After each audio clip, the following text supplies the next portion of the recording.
Poucos personagens da Bíblia são tão misteriosos quanto Elias. Ele surge de repente nas páginas das Escrituras, sem genealogia, sem introdução, como um raio que corta o céu e muda tudo ao redor. E da mesma forma enigmática com que apareceu, ele desaparece, sem jamais provar a morte. A Bíblia relata que Elias foi levado vivo ao céu em um redemoinho de fogo, montado em uma carruagem flamejante. E isso nos faz perguntar: por que Deus não deixou Elias morrer? Por que, dentre todos os profetas, apenas ele e Enoque foram poupados da morte? Que propósito divino há por trás desse mistério? Para compreender isso, precisamos olhar para quem Elias foi diante de Deus. O seu nome, Eliahu, significa "O Senhor é o meu Deus". Ele não apenas carregava o nome de Deus, ele representava o zelo dele em uma geração corrompida. Elias surge em 1 Reis 17, no reinado de Acabe, um dos períodos mais sombrios da história de Israel. O povo havia abandonado a aliança. Os altares do Senhor estavam destruídos, e o culto a Baal dominava a nação. Era um tempo de apostasia, de confusão espiritual, de mistura entre o santo e o profano. Mas, nesse cenário de trevas, Deus levanta um homem inflamado pela sua presença, um profeta que não se dobraria diante de reis nem de ídolos. Elias não foi um profeta comum. Ele não falava por conveniência, falava por revelação. Quando abriu a boca e declarou: "Tão certo como vive o Senhor, diante de quem estou, não haverá chuva nem orvalho nestes anos, senão segundo a minha palavra." 1 Reis 17:1. O céu se fechou. A palavra de Elias tinha peso de eternidade, porque ele falava o que ouvia diretamente de Deus. E quando ele foi levado ao ribeiro de Querite, alimentado por corvos, e depois sustentado por uma viúva em Sarepta, era como se o próprio Senhor estivesse mostrando que aquele homem vivia fora das regras naturais, sob a total dependência do sobrenatural. Mas o ponto mais marcante da vida de Elias foi o confronto no Monte Carmelo. Ali, diante de 450 profetas de Baal, ele desafia o povo: "Até quando cocheareis entre dois pensamentos? Se o Senhor é Deus, segui-o, e se Baal, segui-o." Foi o dia em que o fogo caiu do céu e consumiu o holocausto, a lenha, as pedras e até a água. Elias não apenas provou quem era o verdadeiro Deus, ele restaurou a fé de uma nação. Foi o profeta que fez o fogo descer, o homem que fez a chuva voltar, o intercessor que curvou os céus com suas orações. E ainda assim, mesmo sendo um homem de tamanha fé, Elias também provou o peso da solidão e do desespero. Depois da vitória no Carmelo, ele fugiu para o deserto, com medo das ameaças de Jezabel. Exausto, deitou-se debaixo de um zimbro e pediu para morrer: "Basta, Senhor, tira a minha vida, porque não sou melhor do que meus pais." 1 Reis 19:4. Elias chegou ao limite. O profeta do fogo estava quebrado, sem forças, sem ânimo. E é nesse momento que Deus se revela de forma diferente. Não no vento, nem no terremoto, nem no fogo, mas numa voz mansa e suave. Ali, no silêncio, Deus restaura o profeta. Ele o alimenta, o fortalece e o envia novamente com uma nova missão. E esse detalhe é essencial para compreender por que Elias não experimentou a morte. Porque ele havia se rendido completamente à vontade de Deus, mesmo quando quis desistir. Elias foi o homem que enfrentou reis, mas também enfrentou a si mesmo. Ele venceu a idolatria, mas também venceu o desânimo. E quando sua missão terminou, não havia mais nada na terra que pudesse aprisioná-lo. Deus o havia separado para algo maior. O profeta que clamou fogo do céu seria o mesmo que atravessaria os céus em fogo. Elias representava o poder e a pureza de um ministério que não foi corrompido. E talvez seja por isso que Deus o poupou da morte, porque ele já havia morrido para o mundo. Quando um homem morre para si mesmo, o inferno perde o direito sobre ele. Quando Deus decide levar Elias sem que ele passe pela morte, há muito mais do que um simples ato de honra. Há um mistério profético por trás desse acontecimento. A vida de Elias não termina. Ela é transformada em um símbolo eterno do poder e da fidelidade de Deus. Em 2 Reis 2, vemos a cena mais extraordinária da sua jornada. Elias já sabia que seria levado. Os filhos dos profetas também sabiam, e Eliseu, seu discípulo, recusava-se a deixá-lo sozinho. Em cada cidade que passavam, Gilgal, Betel, Jericó, Elias parecia se despedir da terra, como um homem que sabia que estava prestes a atravessar os portais da eternidade. Quando chegam ao Rio Jordão, Elias toma o seu manto, o enrola e toca as águas. O rio se abre e ambos passam a seco. É impossível não ver aqui o eco dos milagres de Moisés e de Josué. Mas há algo ainda mais profundo.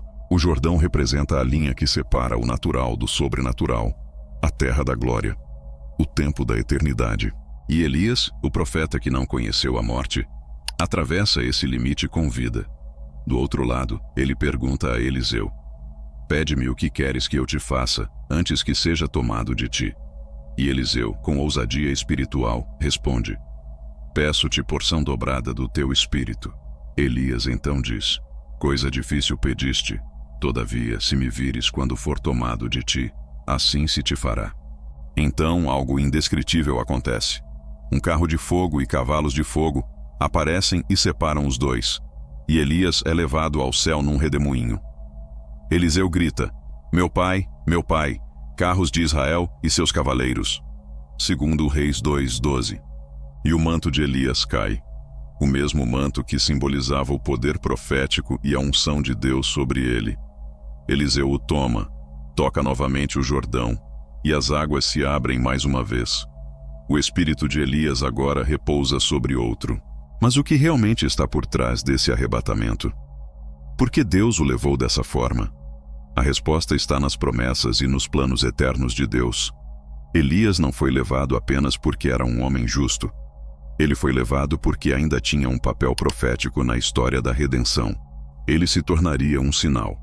Séculos depois, o profeta Malaquias anuncia algo surpreendente. "Eis que eu vos enviarei o profeta Elias, antes que venha o grande e terrível dia do Senhor." Malaquias 4:5. Elias seria o arauto do juízo final, o mensageiro que precederia o retorno do Messias. Isso revela que a ascensão de Elias não foi o fim de sua missão, mas uma pausa divina. Deus o preservou porque ainda haveria um momento em que ele precisaria voltar. E isso começa a se cumprir parcialmente no Novo Testamento, quando João Batista surge pregando no deserto, vestindo-se com peles de camelo e proclamando: "Arrependei-vos, porque é chegado o reino dos céus." As pessoas perguntam: "És tu Elias?" João 1:21. Jesus responde: "Elias já veio, e fizeram com ele tudo o que quiseram." Mateus 17:12. João Batista não era Elias em pessoa, mas veio no mesmo espírito e poder. Lucas 1:17. Preparando o caminho do Senhor. No entanto, há algo ainda mais profundo. O ministério de Elias não termina nem mesmo com João Batista. O livro do Apocalipse fala sobre duas testemunhas que surgirão nos últimos dias, realizando sinais, profetizando em meio à grande tribulação e tendo poder para fechar o céu, para que não chova durante o tempo de seu testemunho. Apocalipse 11:6. Essa descrição não é coincidência. Ela aponta diretamente para o ministério de Elias. Ele, o profeta que fez o fogo descer e o céu se fechar, será uma das duas testemunhas do fim. E é por isso que Deus não deixou Elias morrer, porque a sua história ainda não acabou. A morte não poderia encerrar um ministério que representa a continuidade do propósito de Deus através das eras. Elias foi levado vivo para que, em determinado momento, pudesse voltar e cumprir seu papel final. Ele é o símbolo da fidelidade eterna, o homem que Deus reserva para um tempo específico. Mas há ainda uma mensagem espiritual nesse mistério. Elias foi levado porque aprendeu a ser consumido por Deus em vida. O fogo que desceu sobre o holocausto no Carmelo já o consumia por dentro. Ele era um homem inflamado pelo zelo do Senhor. Por isso, não foi o fogo do juízo que o tomou, mas o fogo da glória. Deus não o levou para escapar da morte, mas porque ele já vivia em outra dimensão, a dimensão da obediência total. O arrebatamento de Elias não foi apenas um evento sobrenatural, foi uma mensagem eterna. Ele representa o padrão de uma vida tão entregue a Deus que nem a morte tem poder para tocá-la.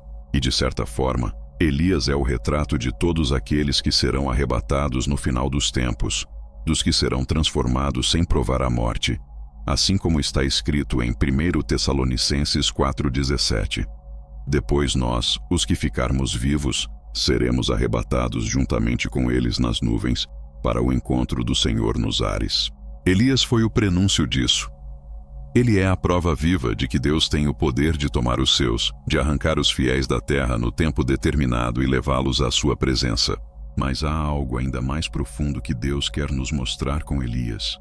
Ele não foi levado por causa de seus milagres, nem por causa da fama de profeta, nem porque enfrentou reis. Ele foi levado por causa da sua comunhão. Elias era íntimo de Deus. Quando todos se curvavam a Baal, ele permanecia em pé. Quando todos se calavam, ele falava. Quando todos duvidavam, ele orava. A verdadeira razão pela qual Deus não deixou Elias morrer foi porque ele já vivia em constante encontro com o Eterno. Ele não esperava um momento para buscar a presença. Ele vivia dentro dela. O arrebatamento de Elias não foi uma fuga da morte. Foi a recompensa de uma vida que já caminhava em outra dimensão espiritual. E há um detalhe que revela o coração de Deus nesse episódio.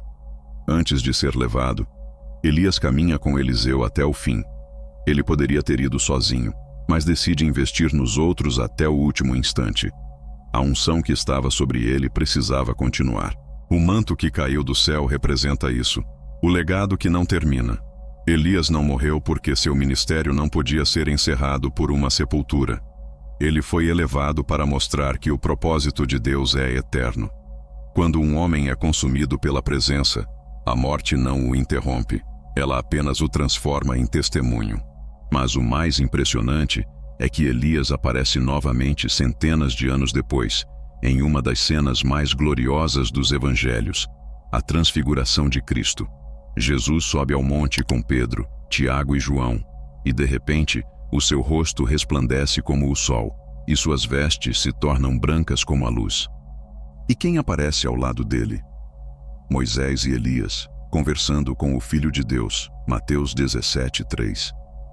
Moisés representa a lei, Elias, os profetas.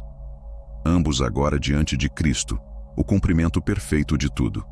Aquele que não morreu retorna para testemunhar a glória daquele que venceu a morte. É como se o céu dissesse: a promessa se cumpriu. Elias não morreu porque seu propósito apontava para o Messias que daria fim ao poder da morte. Ele foi preservado para ser uma testemunha da glória de Cristo. O profeta que fez o fogo descer na antiga aliança foi o mesmo que presenciou o fogo eterno manifestado em carne diante de si. Deus o guardou vivo para provar que a morte não é o fim para os que estão em comunhão com Ele. E o que isso significa para nós hoje? Que Deus ainda busca homens e mulheres com o mesmo espírito de Elias. Pessoas que vivam em arrependimento, que confrontem o pecado, que clamem por fogo em uma geração fria. Pessoas que não se dobrem diante da idolatria moderna, nem vendam sua fé por conforto ou aprovação. Elias foi levado porque não havia mais nada que o mundo pudesse oferecer a um homem que já tinha tudo em Deus. E talvez essa seja a verdadeira razão pela qual Deus não o deixou morrer. Porque Elias simboliza os que serão arrebatados, os que vivem como se o céu já fosse o seu lar. Ele foi o profeta do fogo, o homem que se alimentava da presença e que não se conformava com o mundo. Sua vida e sua ascensão nos lembram de que ainda há um arrebatamento à espera dos fiéis e que Deus não mudará seus planos. Se você quer ser como Elias, não espere o fim para buscar o céu. Viva de forma que o céu te reconheça agora. Deixe o fogo do Espírito consumir tudo o que é terreno em você, porque a promessa é a mesma. Os que forem encontrados em fidelidade não provarão a segunda morte, mas serão tomados para o encontro com o Senhor. Se essa mensagem tocou o seu coração, se inscreva neste canal, deixe o like e compartilhe para que mais pessoas conheçam as verdades ocultas da Bíblia. Que o Espírito Santo te mantenha fiel até o fim, e que assim como Elias, você seja encontrado digno de ser levado, não pela morte, mas pela glória.